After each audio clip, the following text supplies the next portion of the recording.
It's a form of communication, signals sent by the males and females to attract one another. However, they say that every once in a while, a male will try to attract another male. Oh, you like dick? Oh, hell no. You want it? Have you ever just sat down and watched everything Shinichiro Watanabe's written and directed? I don't mean at random points in your life all spaced out and shit. And no, putting something on your second monitor doesn't count either. I'm talking eyes are watching, ears are listening, lips are closed. Giving these 4 anime specifically 100% of your attention at 1.0x speed. Because I did about a month ago and I realized something. He kinda peaked in 2004. It's weird though, because like every 10 years he comes back. It's like he keeps trying to dip the same show in the Lazarus pit. And when I tell you I wrote that into the script not even trying to make a joke, I need you to understand I would have no reason to lie about that. But yeah, intro over, let's start where it all began. You know the fucking drill. Come on, little fella, you like a jump rope, don't you? Cowboy Bebop is the dictionary definition of a flawed masterpiece. It's like a suspiciously undercooked garlic knot. Like you want to have sex with it, right? That's just your first instinct. Cowboy Bebop takes a lot of cool shit and just throws it all together. It has very little concern in terms of an actual plan outside Spike's backstory being the linchpin of the series. But then, counterintuitive to that, the girls are better written than the boys here. And I think even the writers had to admit that at one point. Like Jet's backstory really compared the ins and outs of that 1 episode long arc with anyone else on the crew. The fucking dog damn near has a better written past than him. I'm not even gonna get into it though, because honestly, talking about the writing in Cowboy Bebop is kind of pointless. Like, you can't even give something like this a rating. That'd be like trying to give the first electric car a rating. It doesn't even matter. This is one of those animes that just opened up a whole new world of possibilities, and that's kind of to his detriment, because people like me that are stuck looking at the big picture can't even review it. Not to mention the corny villain of the week structure that doesn't make things any easier. Compared to something like Samurai Champloo that you can argue is structured the same way, but with that show it's so much more seamless. It can even get to the point that it starts to bog down Bebop's rewatchability. Really though, every time I try to rewatch this show, I can usually never get past the first episode, because this guy right here just absolutely kills me. But I promise you, if by some miracle you do not die of laughter from that impress on, you're in for a real treat in everything besides the plot department. All 3 of them went down, eh? Seems that way. And Hakeem's still out there, eh? Seems that way. One of his boys? Seems that way. If it falls into police hands, we're in very deep shit, my friend. Seems that way. All that work, the experiments, it'll all be for nothing if this gets out in the open. Seems that way. This was, of course, where the Watanabe fight started to become a household name. And when I say Watanabe fight, you know exactly what I'm talking about. These are some of the most well-directed things ever, all the way up there with those classic Jackie Chan and Jet Li movies. And even in Samurai Champloo, where they use swords most of the time, it still carries over pretty well. It's a lot of fluid animation that makes it feel like you're watching a music video, if that makes sense. But enough mentioning the shit, let's get into the real thing we came here for. The beginning of the shows on this list becoming progressively less and less on model as they go. Is there something wrong? It isn't the same as in a dojo, is it? So I'm not gonna sit here and explain to you why Samurai Champloo is a good anime. You don't need me to say that. The show speaks for itself, and if that isn't enough, you've got plenty of other videos on YouTube to say it. Instead, I'm gonna take a look at some of the criticisms of the show. A lot of people say that episode 22 is bad, but I think it mainly just feels that way because of how random it is and how rushed the ending arc can feel. The finale of this show is a 3-parter, so yeah, you'd assume they have plenty of time to get everything done. But they really don't. And when you run into that problem of pacing, the first thing people are gonna do is look at the dead weight and call it out for not being shifted away to make room. But compare that to Cowboy Bebop and Space Dandy and you realize this was the most restrained series in the catalog. There are very few misses here. A surprising amount of these episodes are actually important to the plot instead of it being so damn compartmentalized. The only episode I'd say is straight up bad for realsies is number 12 just because it's a recap. Except even then it's not bad because they saved the best song on the soundtrack for the ED of this one episode. They're chopping up the Beats College Dropout style and shit.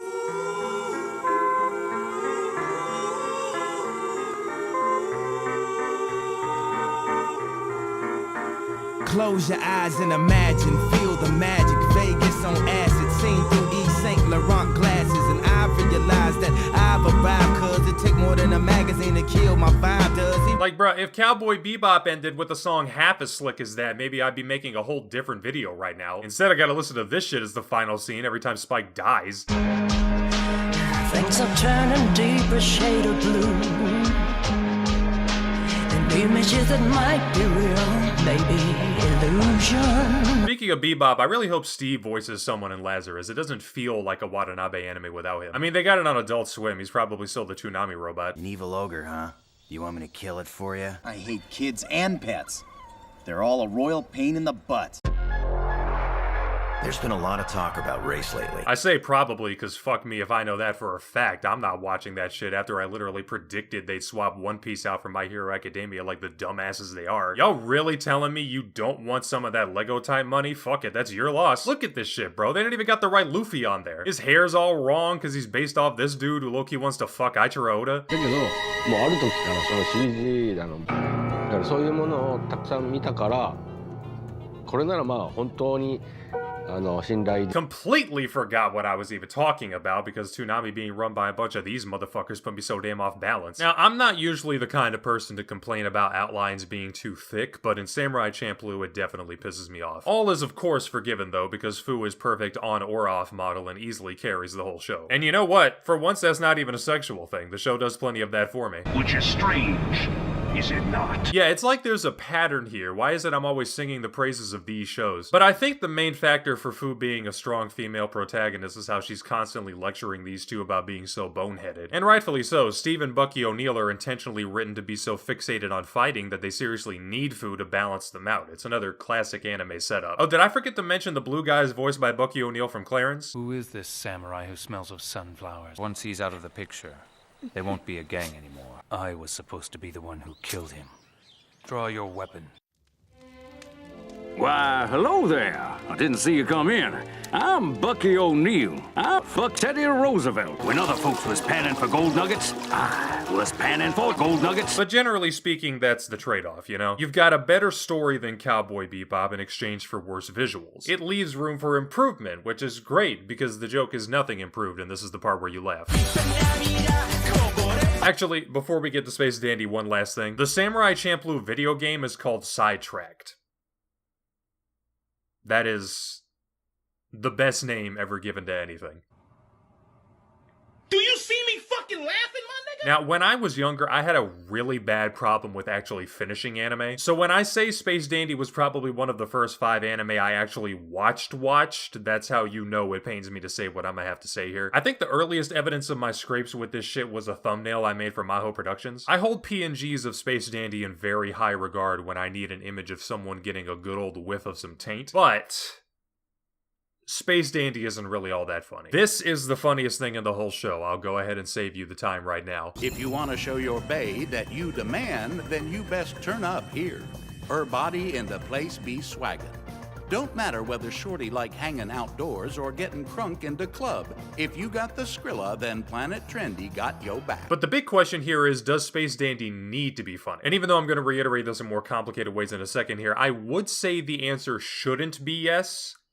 But in this case, it is yes. Because besides that, what else is there? Number 1, the theme song. Fuck Tank, fuck Battlecry. This is one of the best theme songs, and I'm not just talking anime, I mean in general. But it also kind of writes a check the show can't cash. Like, if this was just an episode of the show, it would be the best episode of the show. Entirely random story, though. Once upon a time, my grandma regaled me with the tale of her finding the music video for this song on YouTube. The fact that I can still enjoy it even after that, it's a masterpiece. There's no other words to describe it. Number 2, Jad Saxton is in one of the better episodes, but it doesn't matter because Jad Saxton was in the episode and I was gonna like it no matter what. And yeah, there is no number 3. You should know that by now. See, I myself have been known to be a funny guy. I have a YouTube poop channel. That automatically makes me funny. But no, this show's so unfunny, it's sad sometimes. Even when they do actually have a good idea for a joke, they'll usually execute it with the worst possible comedic timing to the point that it's instantly ruined. And if you don't believe me, just watch episode 12. I dare you to say I'm wrong. To a certain extent, though, I just assume Space Dandy is trying too hard to be corny on purpose. Like, if I try to give them the benefit of the doubt in that way, I can see it as sort of a charming thing. It bothers me even still, but this is usually where everything else in the show would carry the weight and make me not care.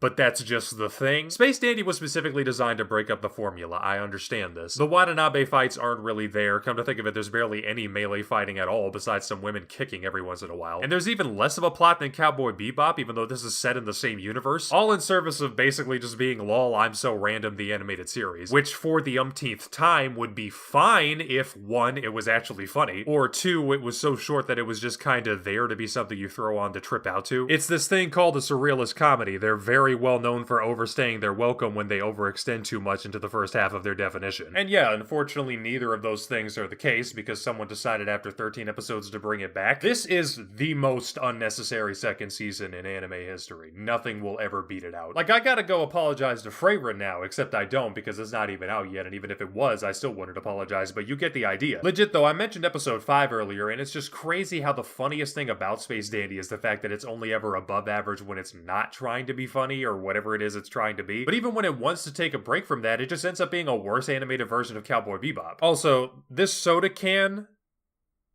is just a soda can PNG. I want that to be funny. Like, I want that to be a joke they intentionally added for people like me. I want that to not be something lazy, right? But unless this drop shadow was meant to be funny in an ironic way too, I'm not buying it.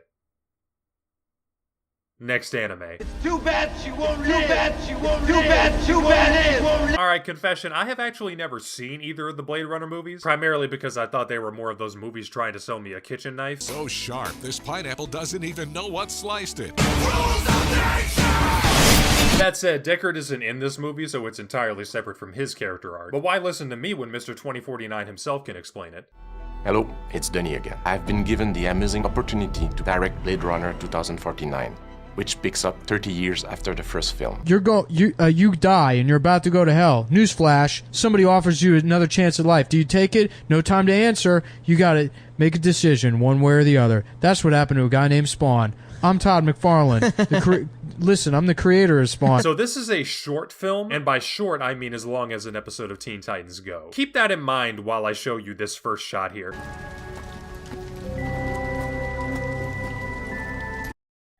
At what point does putting directed by Cowboy Bebop and Samurai Champloo Shinichiro Watanabe stop meaning anything? When I know damn well he's fucking with me with this walk cycle. The average video on Newgrounds 15 years ago had better motion fidelity than this. Look at his stubby little legs. Look at this shit! And yeah, I guess this has a plot. If I am being compelled under oath, yes, you could potentially make an argument in that direction, I suppose. I can also suppose this was the most pointless thing ever made, and they should have either made a full-length movie or nothing at all, because apparently the budget for that opening shot was $3 and a shoelace. I decided to ask a couple of artists that I respect to create 3 short stories. Oh, you respect them. That's nice to know. Imagine respecting someone to the point that you so graciously allow them the opportunity to barely introduce one of the 3 main characters he's been rationed. The fucking credits are longer than this guy's backstory. Can you even wrap your mind around how stupid that is? So yeah, needless to say, I'm done talking about this shit. Watanabe, you should have just signed up for Star Wars Visions, man. Like, you were basically there already, and as an added bonus, you wouldn't have tarnished your name so damn much. And really, that's the big centerpiece of this video. Shinichiro Watanabe's legacy is cloudy at best. I want to see you make some cool shit again, bro. Something that isn't trying to be any type of way, but just is. Take Samurai Champloo. That show is the definition of cool people don't have to say how cool they are, you know? And let's just go ahead and state the obvious here. This video is part 1 to a bigger beast I've been wanting to deal with. Lazarus, the first action anime series this man has slapped his name all over in 2 decades. I wanted to show how much I respect Watanabe before doing a standalone video on Lazarus, though, because I can sense a disturbance in the force hanging over this one. I can sense he's really trying this time. But I can also sense bad character designs. Mainly though, if I do make a video about Lazarus, I don't want it to be bogged down with my opinions on other works. I feel like that's a trap a lot of people are gonna fall into. Watanabe deserves to have each and everything he does be judged on its own merits in a vacuum separate from his past. I spend a lot of time thinking about how that's a big thing the greats have hanging over their heads after making their masterpiece. Because fans don't allow their goats to take risks and try new things after reaching a certain level. They want the same amount of quality forever. And I understand I might sound hypocritical as fuck right now after spending this entire video doing just that, but again I ask, do you really think this man was trying to make something special for the sake of it with Blade Runner or Space Dandy? Because it looks like he was just bored to me. Lazarus feels like it's going to be the final piece of the puzzle though, and I'm going to give it the attention it's asking for. Please don't make me regret it. Anyone would have taken one of your blueberry pies.